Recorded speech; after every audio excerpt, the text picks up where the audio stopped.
Thank you for coming today to discuss a topic that I've spent a lot of time working on over the past year, that is protecting water quality at the Lake of the Ozarks.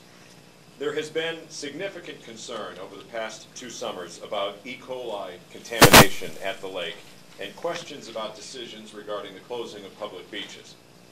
This has also been a topic of hearings, of course, inside the Missouri Senate. The central question behind this controversy is clear. Is water quality at the Lake of the Ozarks good? Is the lake water clean? And how can we protect water quality into the future? Last August, I hosted a symposium regarding the Lake of the Ozarks water quality, entitled An Environmental Roadmap for the Future. This event extended over 2 full days and was attended by more than 100 people each day. Today, we are releasing the symposium's report.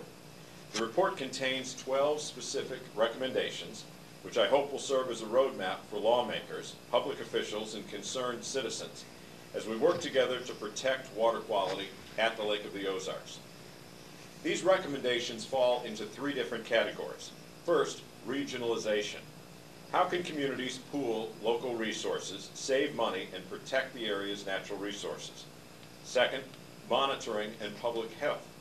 What steps can be taken to more accurately and efficiently test water quality and alert the public concerning potential health dangers?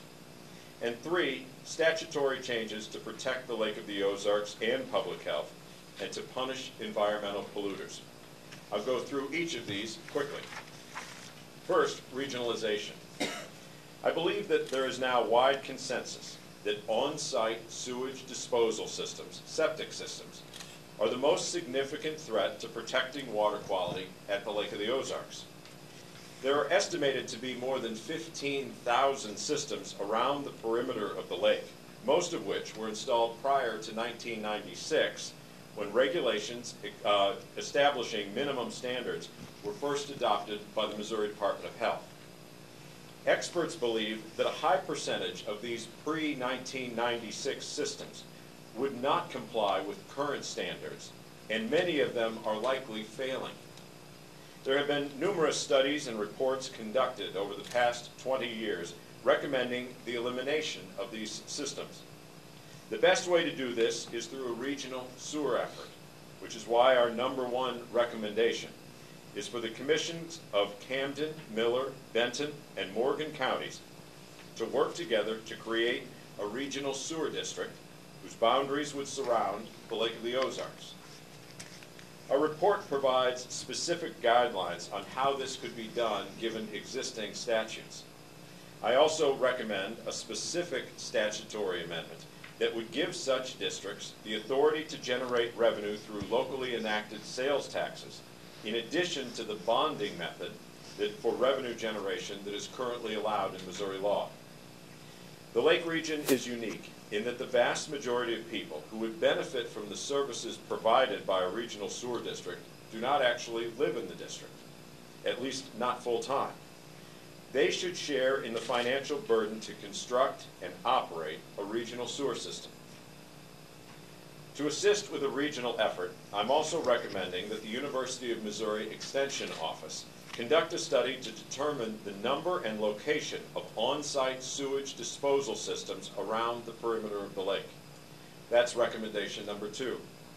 This information is critical to any regional sewer district planning effort. Next, monitoring and public health.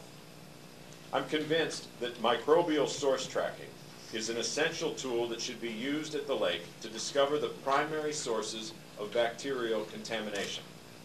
By using a form of bacterial DNA fingerprinting, researchers can determine whether the bacterial pollution is coming from geese, from livestock, from local septic systems, or even from Party Cove. I'm recommending that the Department of Natural Resources and the U.S. Geologic Service work together to develop a targeted sampling plan for the Lake of the Ozarks watershed that will include microbial source tracking as an integral part of the plan.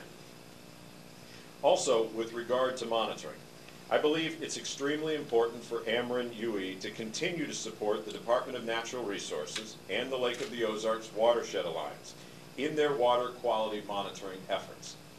I've discussed this proposal with the leadership of Ameren UE, and I'm thankful for their willingness to seriously consider committing to fund an additional 5 years of monitoring when their current obligations under their federal license expires next year. We also proposed 2 specific recommendations to address concerns associated with the bacterial contamination that occasionally occurs at public beaches. We are recommending that the Department of Natural Resources work together with the Department of Health and Senior Services to reevaluate the current beach closure process so that it may be enhanced by a more comprehensive health advisory system. We are recommending that the Department of Natural Resources adopt a predictive modeling tool to monitor water quality at state park beaches.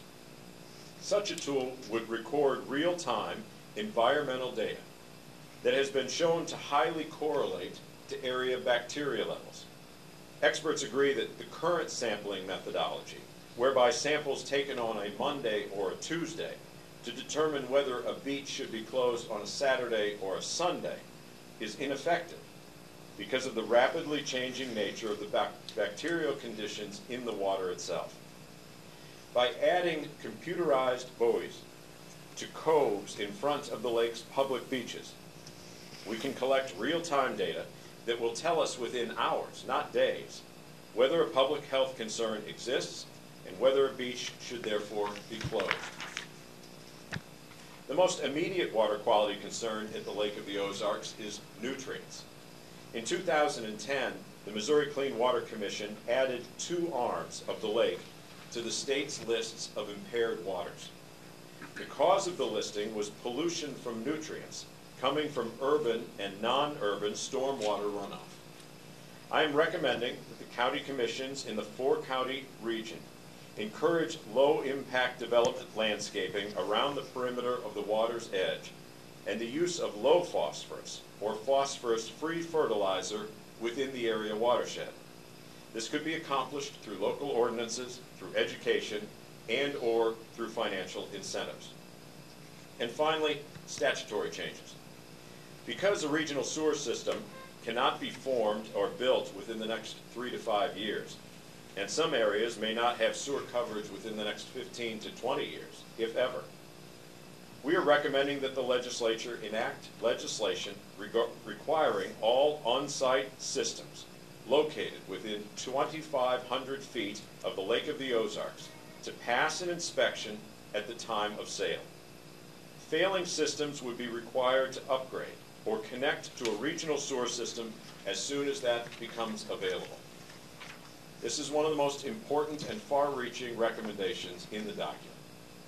If we are indeed serious about protecting water quality at the lake, and as populations and septic usage dramatically increase in coming years, then addressing these aging septic systems is critical. Failure to establish some minimal standards of testing is the equivalent of willingly allowing these aging systems to leach sewage into our lake. I believe this inspection requirement at the time of a property sale is the least intrusive method to accomplish our common goal. It is clear to me that state laws intended to protect public health and water quality are presently inadequate. I'm making 2 specific recommendations to the Missouri legislature to strengthen laws and enforcement efforts administered by the Department of Natural Resources and the Department of Health and Senior Services. First, we're recommending that the Department of Natural Resources hire and the Missouri General Assembly fund 2 additional full-time inspectors at the Lake of the Ozarks. Next, we are recommending that Chapter 701 be amended to enhance the Department of Health and Senior Services inspection authority and its civil and criminal enforcement authority.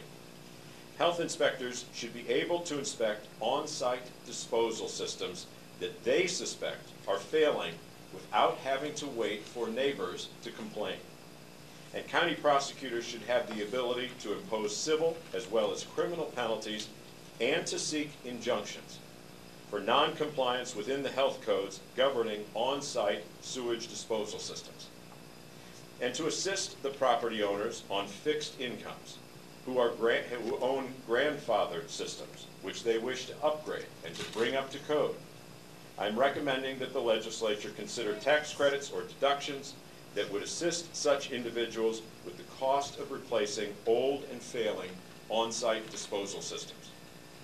Finally, our panel is asking the legislature to strengthen the criminal penalty provisions of the Missouri Clean Water Law.